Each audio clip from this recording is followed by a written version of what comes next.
Wahabi itu siapa sebenarnya? Karena di sini tidak ada orang Wahabi, di sini nggak ada. Ya mungkin kalau mirip-mirip ada mungkin itu. Pokoknya orang yang suka syirik, mensyirikkan, mengkafirkan, membid'ahkan, itu biasanya Wahabi. Yasinan bid'ah, tahlilan bid'ah, itu Wahabi yang begitu itu. Nah, Wahabi itu apa? Jadi Wahabi itu aliran yang dinisbatkan terhadap Muhammad bin Abdul Wahab An-Najdi. Lahir 1111 Hijriah, meninggal 1206 Masehi. Jadi sekarang masih 200 tahun. Ayahnya Syekh Sulaiman bin Abdul Wahab.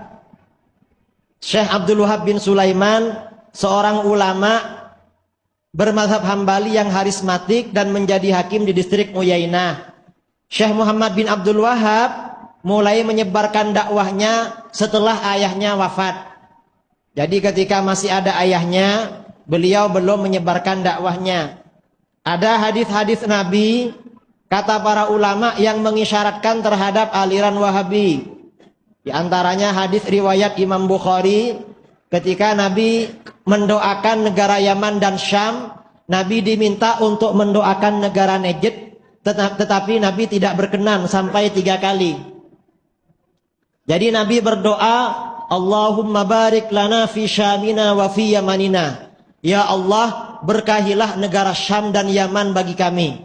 Lalu sahabat meminta, wa fi Najdina, doakan juga berkah Najd bagi kami. Nabi tidak berkenan, malah berdoa lagi, Allahumma barik lana fi Syamina wa fi Yamanina. Kemudian yang kedua kalinya sahabat minta, wa fi Najdina, Rasulullah, Najd doakan juga kami ini kalau dagang ke Najd. Ternyata katanya Rasulullah, hunaka zalazil wal fitan wa hunaka yatlu'u qarnus syaitan. Di Najd itu akan terjadi banyak kegoncangan dan fitnah, di sana akan lahir si tanduk setan. Kata para ulama, tanduk setan ini namanya Wahabi karena lahirnya di Najd. Jadi memang banyak ya. Dan ini pendiri Wahabi ini seorang pemalas, tidak mau belajar ilmu fikih, yang mengatakan orang dekatnya. Ini ada kitab namanya As-Suhubul Wabilah ala Dharaihil Hanabilah, karangannya Muhammad bin Abdullah bin Humaid An-Najdi, orang Najd juga, masih keluarga, masih family dengan pendiri Wahabi. Kitab ini diterbitkan oleh orang Wahabi. Jadi beliau menceritakan ini ya, ini beliau menceritakan, aku mendapat berita dari sebagian ahli ilmu yang aku temui, dari orang yang seperiode dengan Syekh Abdul Wahab, ayahnya pendiri Wahabi, bahwa sang ayah sering marah kepada anaknya, sering dimarahi. Mengapa? Karena anaknya tidak tekun belajar ilmu fikih seperti pendahulunya. Padahal Al-Quran mengatakan liyatafaqahu fiddin. Dia gak mau tafaqquh fiddin itu. Jadi pemalas. Dan ayahnya punya firasat, nanti anak saya ini bahaya. Ayahnya ini punya firasat, anaknya akan bahaya. Ternyata bahaya sungguh itu.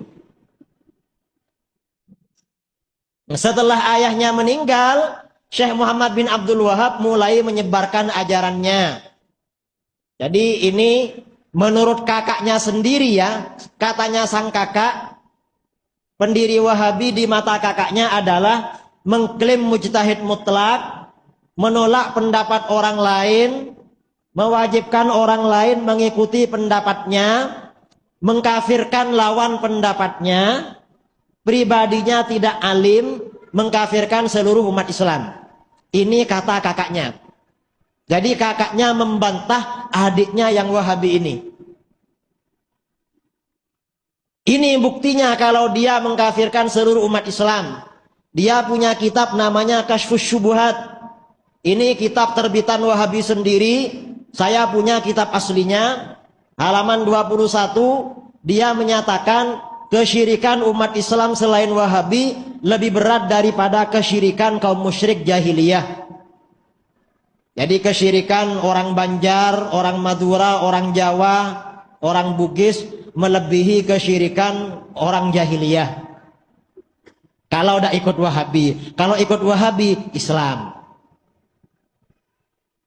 Jadi kemudian pendiri Wahabi juga mengatakan ilmu fikih itu ilmu syirik. Ini dia punya kitab Ad-Durarus Saniyah fil Ajwibah An-Najdiyah, karangan beliau sendiri.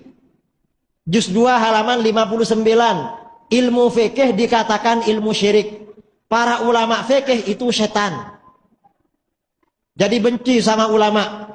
Karenanya memang pengikut-pengikutnya tidak mau sama ilmu fikih itu. Karena gurunya memang mengatakan ilmu syirik. Ulama fikih setan. Dan ini pendukungnya dia mengatakan mengikuti mazhab termasuk syirik. Ini kitab Ad-Dinul Khalis, karangannya orang Wahabi dari India, termasuk pengikutnya Muhammad bin Abdul Wahab. Dia mengatakan taklidul madzahib minasyirkih. Ikut mazhab termasuk syirik. Karenanya Wahabi biasanya tidak bermazhab, tapi buat mazhab sendiri.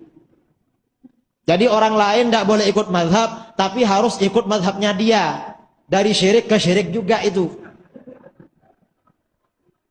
Kemudian kafirkan ulama yang berbeda pendapat.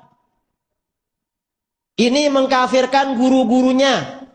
Guru-gurunya dan ayahnya dikafirkan semua. Dia punya kitab Ad-Durarus Saniyah juz 10 halaman 51. Setelah Syekh Muhammad bin Abdul Wahab digugat oleh umat Islam, Syekh Muhammad, dulu ketika gurunya sampean masih ada, ayah sampean masih ada, sampean tidak mengkafirkan banyak orang. Sekarang kok mengkafirkan banyak orang? Apa jawaban dia? Dulu ketika saya masih berguru kepada guru-guru saya tidak mengerti makna la ilaha illallah, juga belum mengerti agama Islam. Katanya dia. Nah sekarang ini Allah menganugerahkan ilmu pengetahuan pada saya, katanya dia. Jadi ilmunya itu hasil wahyu begitu. Bukan dari gurunya, tidak pakai sanad. Ditanya, mengapa sampian itu kok tidak mengerti makna la ilaha illallah dan tidak mengerti agama Islam? Jawaban dia, lo guru-guru saya gak ada yang ngerti. Jadi ulama Mekah, ulama Madinah, ulama Basrah, ulama Najd, katanya pendiri Wahabi, tidak mengerti makna la ilaha illallah, tidak mengerti agama Islam.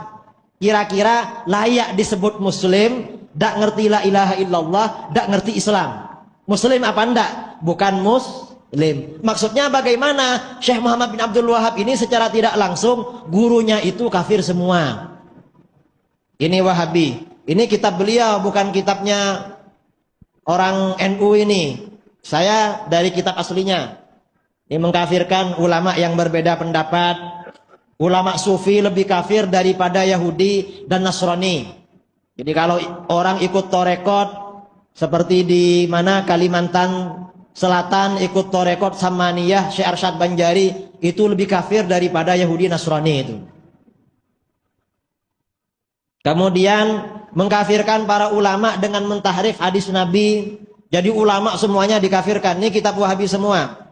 Kafirkan mayoritas. Padahal jadi hadis Sauban menjelaskan umat Islam memuja berhala ketika dunia menjelang kiamat.